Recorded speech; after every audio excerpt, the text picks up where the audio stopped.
জেনে আনন্দিত হবেন যে আমরা আমাদের যে ন্যায্য দাবি এবং অবৈধ কালাকানুন বা কালো আইন এটা সম্পূর্ণরূপে প্রত্যাহারের ক্ষেত্রে আমরা মোটামুটি একটি সবুজ সংকেত পেয়েছি।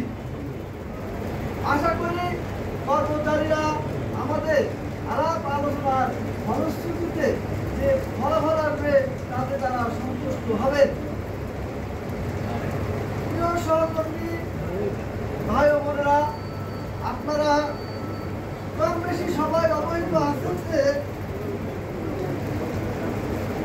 ইতিমধ্যে আপনাদের আন্দোলনের ফসল হিসাবে সরকারের উচ্চ মহলে আপনাদের প্রস্তাবিত বা উত্থাপিত দাবিটি নিয়ে বিচার বিশ্লেষণ শুরু হয়েছে এবং অনেকেই বিষয়টি কুফল সম্পর্কে অবহিত হয়েছে এবং এই কালো আইন বা নিবন্ধনমূলক আইন রাষ্ট্রের সাধারণ জনগণ এবং কর্মচারীদের জন্য ফলপ্রসূ নতুন কোনো কিছু বয়ে আনবে না।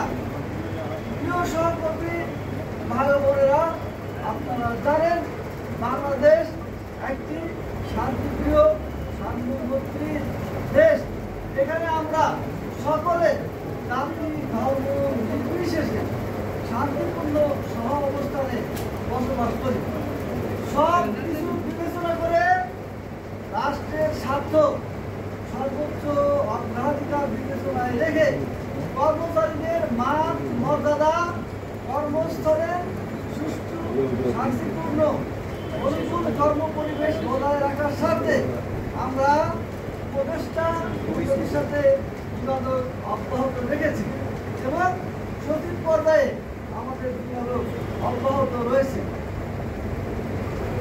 গতকালকে যে মন্ত্রী পরিষদ সচিব মহোদয় অর্থাৎ ছাত্র সচিবের সাথে আমাদের যে বৈঠক হয়েছিল তারই ধারাবাহিকতায় আজকে সচিবগণ মন্ত্রী পরিষদ সচিব মহোদয়ের সাথে খুব তাৎপর্যপূর্ণ আলোচনা করেছে। ওনারা পরিষ্কারভাবে কোনো কিছু না করলেও বিষয়টি আমাদের বাকি নেই। আমরা আশা করছি তাদের এই আলোচনায় মন্ত্রী পরিষদ সচিব মহোদয় অনেকদিন করে কিছু আমাদের জন্য এনে দিতে পারবেন বলবে আমরা ধারণা পোষণ করছি। তো ভাইরা, সর্বশেষ মাননীয় প্রধান উপদেষ্টা মহোদয়, তিনি একজন নোবেল লরিয়েটর এবং এই বিশ্বে বর্তমানে একজন গ্রহণযোগ্য রাষ্ট্রনায়ক।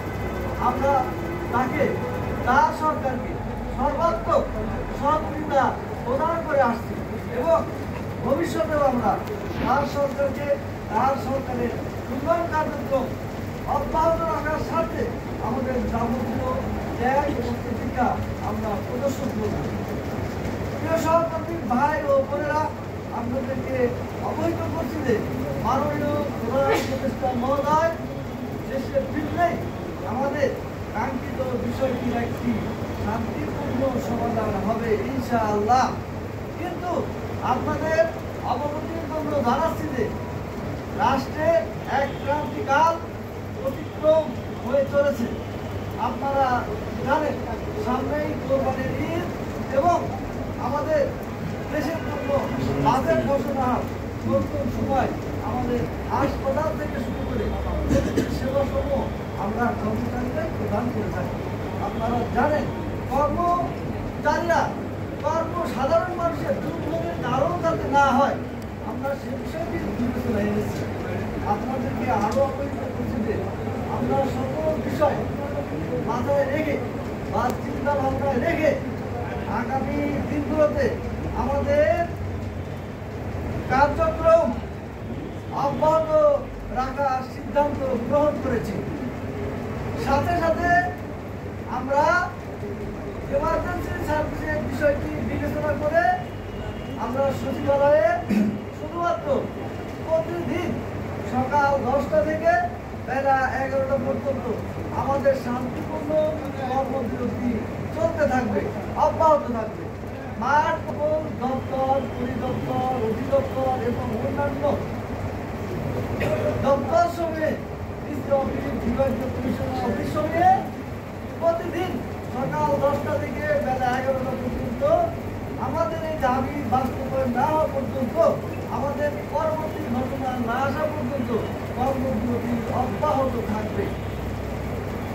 এর সাথে সাথে একটি বিষয় আপনাদেরকে অবহিত না করলেই নয়, সেটা হলো সারা বাংলাদেশে এমার্জেন্সি সার্ভিস আছে, যেমন যারা বাজেটের সাথে সংশ্লিষ্ট এবং যারা হাসপাতালে রোগীদের সেবা পরিষেবা দিয়ে থাকেন, সেই সকল কর্মচারী কর্মকর্তা ভাই বোনদের কাছে আমাদের অনুরোধ থাকবে, আপনারা আপনাদের সিদ্ধান্ত অনুযায়ী যত কম সময়ে আপনারা কর্মবিরতি পালন করতে পারেন, আপনারা নিজেরা ইন্টারনাল ডিসিশন নিয়ে সেই বিষয়টি আপনারা করবেন।